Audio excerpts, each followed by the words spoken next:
She missed the last bus, and suddenly, my quiet night turned unforgettable. It was just past 10 when I finally sank into the quiet rhythm of my apartment. The kind of quiet that comes after the city's hum has faded into the soft whistle of distant traffic. I had been looking forward to a calm evening.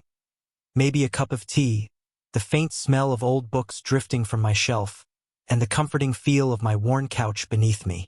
The kind of night where the world pauses, and it's just me, my thoughts, and the low buzz of life beyond the window. Then, a knock, soft, hesitant, almost apologetic, broke the stillness. My first thought was that it was a neighbor, but when I opened the door, she stood there. A woman, probably in her early 40s, framed by the dim glow of the street lamp behind her. Her coat was damp from the evening drizzle, and strands of hair clung to her neck. There was a faint scent of rain in the air, mixed with something warmer, perfume, or maybe just the subtle aroma of her own presence. She looked flustered, a little embarrassed.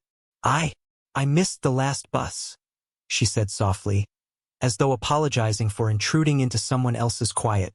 There was a nervous edge to her voice, a small tremor that made her seem more human than any stranger could ever be. She wasn't imposing or demanding. She was uncertain, hesitant, and somehow that vulnerability made my chest tighten in an unexpected way. I found myself stepping aside before I realized it, gesturing her inside. The apartment felt warmer than the night outside, a safe bubble against the chill. She hesitated in the doorway, one hand clutching her wet scarf, the other pressing lightly against her coat. She glanced around quickly, eyes darting, and I noticed the faint crease in her brow, the subtle weight of a long day written in her expression. The rain continued its quiet rhythm against the window, a soft, steady percussion that seemed to slow the world around us.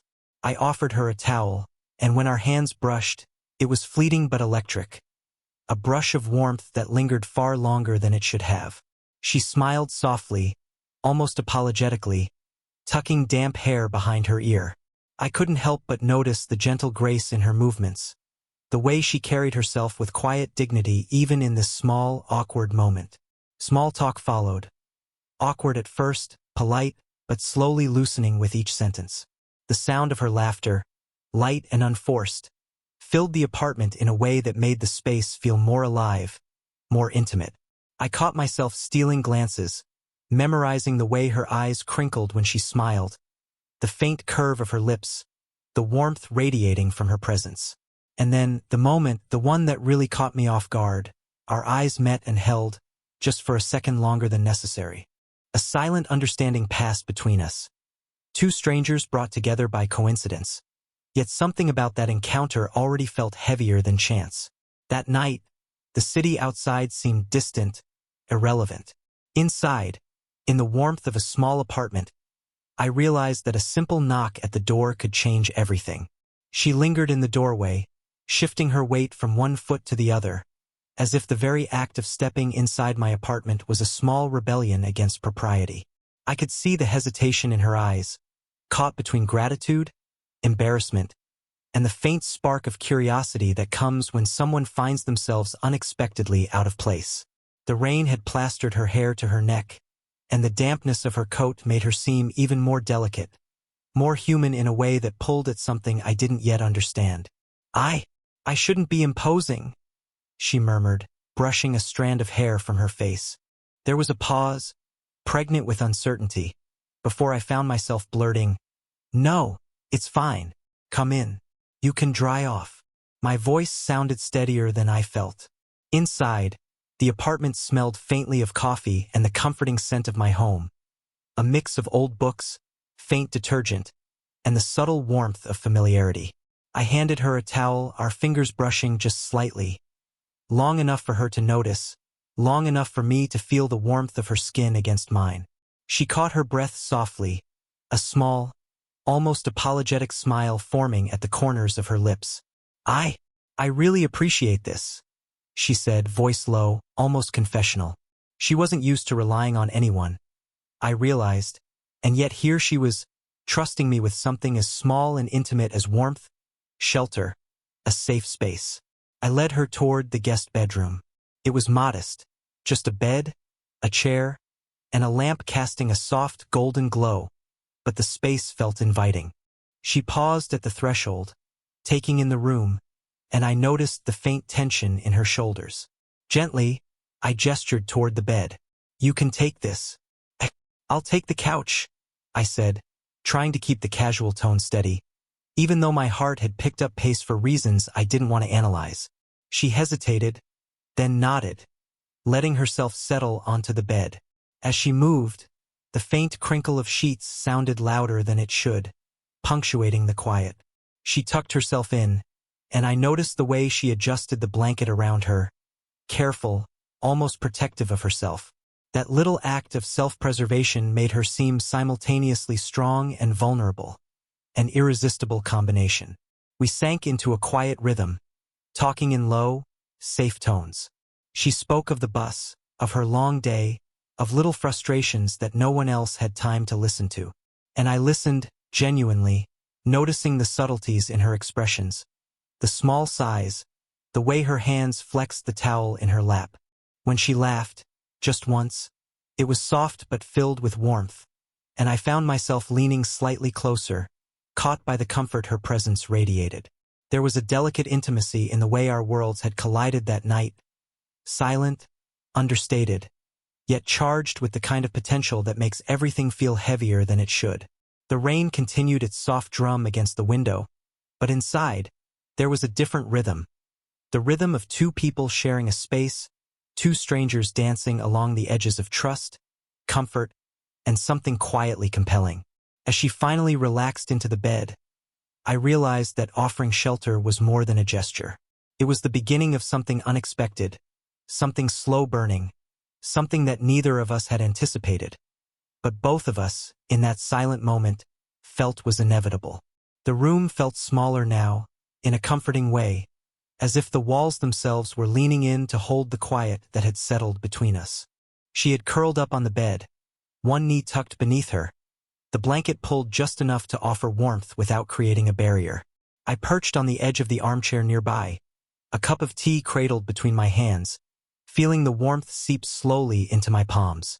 It wasn't just the heat. It was the way the room had shifted, becoming intimate without effort, softening the edges of distance that strangers usually maintain. We talked in pauses at first. Small things.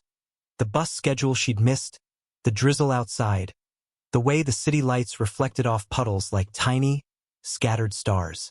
Her voice had a gentle lilt to it, easy and unguarded when she laughed at herself for misjudging the timing.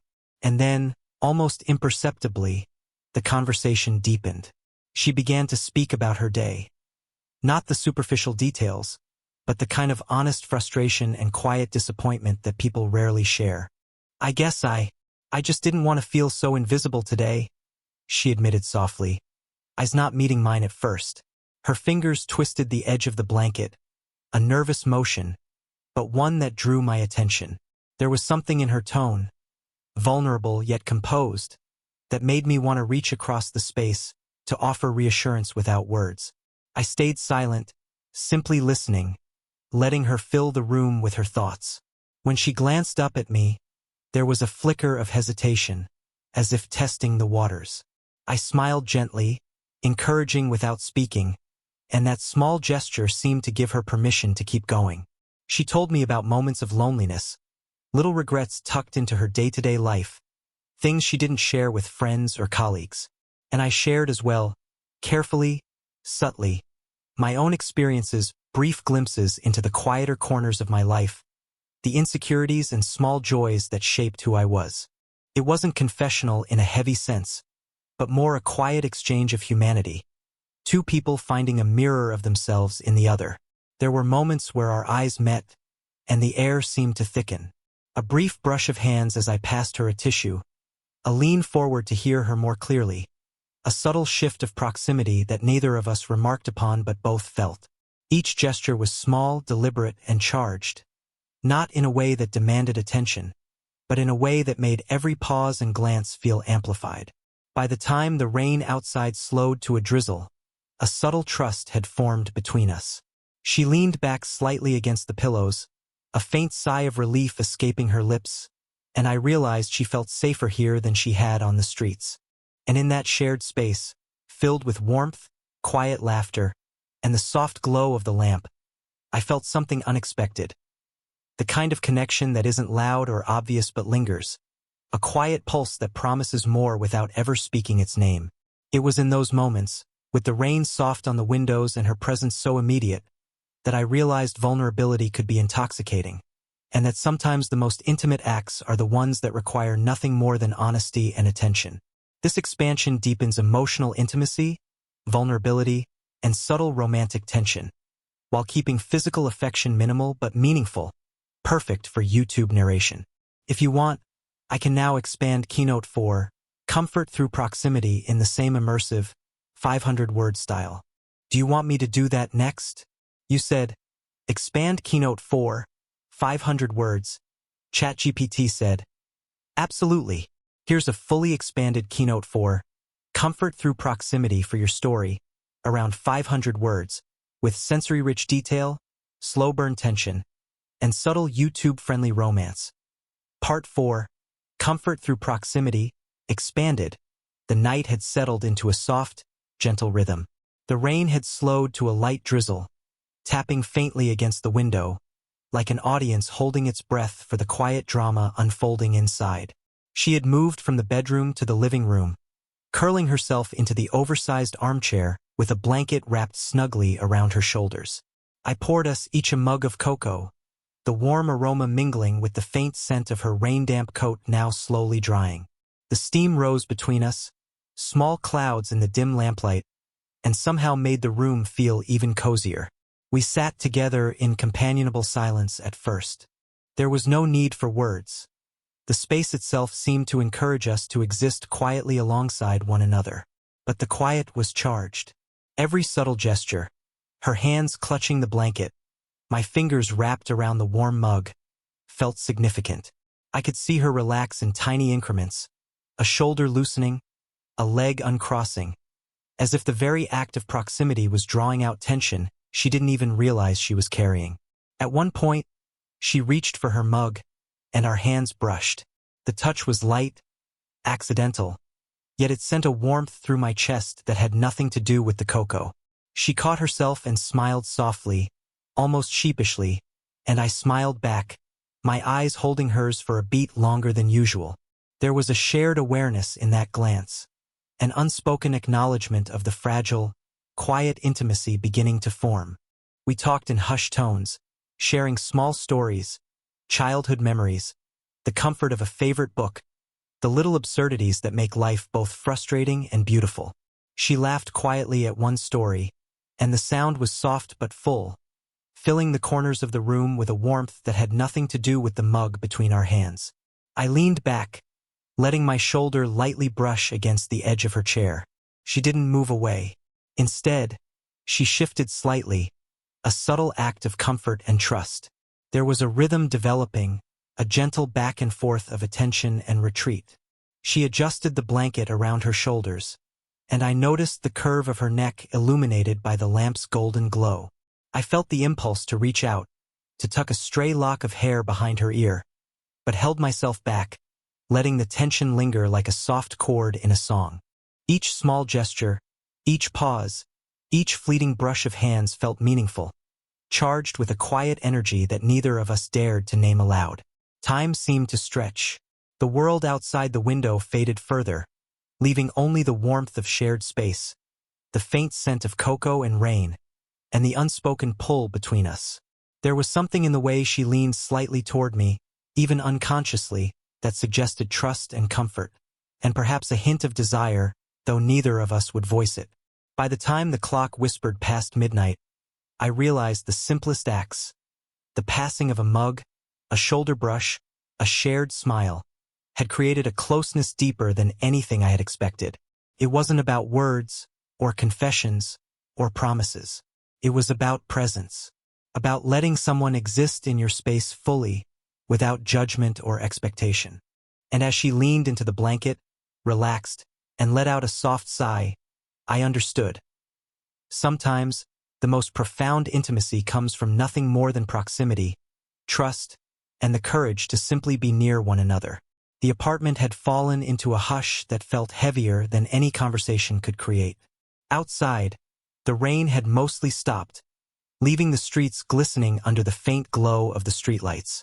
Inside, the room was dim, lit only by the soft golden halo of the bedside lamp and the faint reflection from the window. The quiet between us was neither uncomfortable nor empty.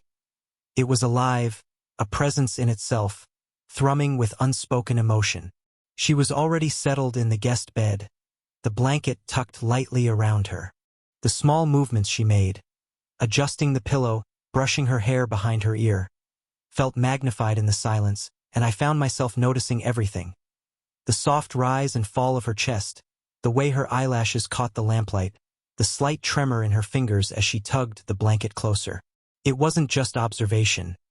It was an awareness that made my own breath slow, careful, as if the room itself demanded stillness. I perched on the edge of the nearby chair, pretending to read a book, though my eyes kept finding her in the corner of the page. Every glance was a brush against desire, a silent acknowledgement of the pull we both felt but neither dared name. When I passed her a glass of water, our fingers brushed, briefly, accidentally, yet loaded with tension. She caught her breath quietly, and for a fleeting second, our eyes met, holding a conversation in silence that words could never capture. The subtle intimacies, the tilt of her head, the way her leg curled slightly under the blanket, the hesitant lean toward me when she laughed softly, spoke louder than anything she could say. I wanted to reach out, to tuck the damp hair behind her ear, to gently brush the blanket over her shoulders. But I didn't. I let the longing linger, sweet and unspoken, because sometimes desire grows stronger when it waits, when it exists in the quiet moments that feel almost sacred. She spoke very little that night. Her words were murmurs, casual comments about the evening, the city, the quiet of the apartment. Yet every pause was loaded. Every breath seemed to carry something more than the simple act of living. I found myself leaning slightly closer, not to close the distance. There was no need, but to share the same air, to be near without intruding, to let the tension hang like a delicate thread connecting us. It was a slow, subtle dance, this unspoken yearning. Every glance, every soft exhale, every accidental touch became a punctuation in the story we weren't yet ready to tell aloud. She shifted slightly, and the blanket brushed my knee. A small smile flickered on her lips, almost invisible, and it felt like an invitation, careful, tentative, but real. By the time I finally stood to stretch my legs, the weight of the unspoken had become a presence between us. Neither of us moved closer, yet neither pulled away. It was enough to feel it, to exist within it. The silent longing was not frustration. It was intimacy, an acknowledgement that something extraordinary had begun. And as I settled back, careful not to break the fragile balance, I realized that some of the most powerful connections are not made through words, but through the stillness, the glances, the quiet brush of hands that leave hearts racing long after the moment has passed. The first hints of dawn crept through the blinds, painting soft golden stripes across the room. The apartment felt suspended between night and morning, a fragile, intimate space where the world outside had faded entirely. She was still in the bed, loosely wrapped in the blanket, and I was moving quietly around the kitchen, preparing 2 mugs of coffee. Every sound, coffee dripping, the faint hum of the kettle, was amplified in the stillness, yet somehow comforting, like a gentle heartbeat echoing through the apartment. When I handed her the mug, our fingers brushed again, lighter this time, more deliberate. She met my gaze, her eyes softened, almost tender, and a quiet smile touched her lips. That simple exchange said more than any words could. It was acknowledgement, gratitude, and something deeper, something unspoken. I sat across from her at the small table, the warmth from our mugs mingling in the space between us. We spoke gently, casually, though each sentence felt weightier than normal. Our conversation flowed easily, not forced, not performed. She told me about her morning routine, about little things that brought her comfort, her favorite coffee, the way sunlight fell across the kitchen counter, the smell of fresh bread from the bakery down the street. I shared my own quiet rituals, the small habits that shaped my life, the things I rarely admitted to anyone. There was a soft intimacy in this exchange, a feeling of being seen and understood without judgment. At one point, she leaned forward slightly, resting her elbows on the table, and I noticed the subtle curve of her neck catching the early light. I felt the urge to reach across, to brush a stray hair from her face, but instead, I let my hand hover, small and careful, a silent offering of attention. She didn't move away. She only shifted closer, leaning lightly into the warmth of the space between us. That small gesture carried more weight than 1,000 declarations. It was trust, comfort, and something quietly tender all at once. The morning passed in these gentle rhythms. Shared sips of coffee, soft laughter, brief touches that lingered just a fraction longer than necessary. There was no need for grand gestures. The intimacy was in the little things, the pauses, the mutual awareness of presence. When she moved to stretch, our shoulders brushed lightly. When she laughed at a small joke, our eyes met in acknowledgement. Every moment was charged with meaning, though entirely subtle, entirely human. As the sun climbed higher, spilling warmth into the apartment, I realized the connection we'd formed was more than fleeting attraction. It was trust, comfort, and an emotional closeness that had been built slowly, tenderly, without urgency. She glanced at me with a quiet smile, one that carried gratitude, amusement, and perhaps a hint of longing, and I felt a warmth settle deep in my chest. In that suspended morning, with soft light and quiet breaths, it was clear. Intimacy didn't need words. It didn't need declarations. Sometimes it existed fully in the presence of another, in the gentle touch of a hand, the subtle leaning in, the shared space of a quiet room. And in that moment, I knew this connection, the quiet, delicate, powerful connection, was something neither of us would forget. The morning air carried a crispness that contrasted softly with the lingering warmth of the apartment.